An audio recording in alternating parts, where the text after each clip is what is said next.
नमस्कार मराठी योजना यूट्यूब चॅनलमध्ये आपले स्वागत आहे. शेतकऱ्यांसाठी 9 ठळक मोठ्या घोषणा करण्यात आलेल्या आहेत. शेतकऱ्यांच्या खात्यावरती पैसे जमा होणार.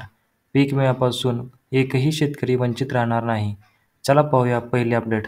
कृषी योजनांची माहिती गाव पातळीपर्यंत पोहोचवणार. शेतकऱ्यांना शासकीय योजनांना माहिती गाव पातळीवर मिळावी यासाठी प्रत्येक ग्रामपंचायतमध्ये माहिती फलक लावले जातील आणि शेतकऱ्यांना वेळेत पीक कर्ज मिळावे यासाठी प्रयत्न केले जातील, असे या ठिकाणी सांगण्यात आलेले आहे.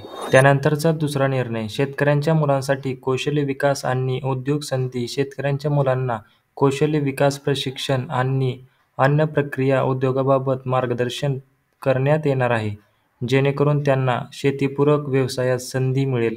त्यानंतरचा तिसरा मुद्दा, जैविक शेतीला प्रोत्साहन. शेतकऱ्यांचा खर्च होणार कमी. शेतकऱ्यांनी जैविक शेतीकडे वळावे यासाठी विशेष प्रयत्न करण्यात येणार आहेत.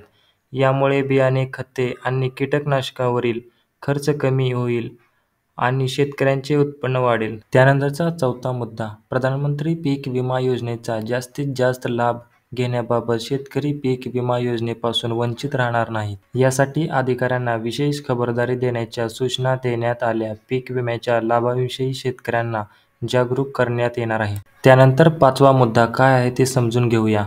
तर चारा लागवडीसाठी विशेष मोहीम. दूध व्यवसायाला चालना. शेतकऱ्यांना मोफत चारा उपलब्ध करून देण्यासाठी E-क्लास जमिनीवर चारा लागवडीचे नियोजन करण्यात येणार आहे. यामुळे दुधाळ जनावरांसाठी चाऱ्याची कमतरता दूर होईल आणि दूध व्यवसायाला गती मिळेल. पुढील माहिती, शेतकऱ्यांसाठी कृषी योजनेचा प्रभावी अंमलबजावणीचा निर्णय. शेतकऱ्यांच्या आत्महत्या रोखण्यासाठी शासनाच्या कृषीविषयक योजनेचा लाभ प्रभावीपणे घ्यावा, असा महत्त्वाचा निर्णय के. वसंतराव नाईक शेती स्वावलंबन मिशनच्या आढावा बैठकीत घेण्यात आला. त्यानंतर शेती डिजिटलायझेशनसाठी ॲग्रिस्टिक योजना. शेतकऱ्यांसाठी मोफत ओळख क्रमांक CSC केंद्रातून वितरित करण्याचे काम सुरू असून हा क्रमांक कृषीविषयक योजनेचा लाभ घेण्यासाठी महत्त्वाचा आहे. सर्व शेतकऱ्यांनी याचा लाभ घ्यावा, असे आवाहन करण्यात आले आहे. त्यानंतर नैसर्गिक आपत्तीची सहायता. अतिवृष्टीग्रस्त 1,25,460 शेतकऱ्यांच्या खात्यात 159,25,00,000 रुपये जमा.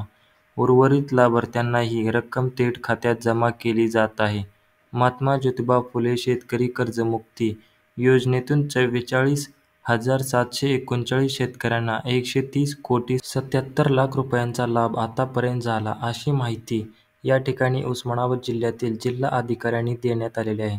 त्यानंतरचा 9वा मुद्दा, सिंचन प्रकल्प आणि शेती सुधारणा. कृष्णा मराठवाडा सिंचन प्रकल्प अंतर्गत 35 गावातील 14,936 हेक्टर क्षेत्र आणि 54 गावातील 10,862 हेक्टर क्षेत्र सिंचनाखाली येणार आहे. शेतीसाठी आवश्यक पायाभूत सुविधांची उभारणी करण्यात येणार आहे. तर अशा प्रकारे शेतकऱ्यांसाठी 9 ठळक मोठ्या घोषणा करण्यात आलेल्या आहेत. या योजनेबाबत तुमचे मत काय आहे कमेंटमध्ये नक्की सांगा आम्हाला. अशाच महत्त्वपूर्ण व्हिडिओसाठी आत्ताच आपल्या चॅनलला सबस्क्राईब करून ठेवा. व्हिडिओ आवडल्यास व्हिडिओला लाईक करा. हा व्हिडिओ शेतकरी बांधवांना नक्की शेअर करा. धन्यवाद.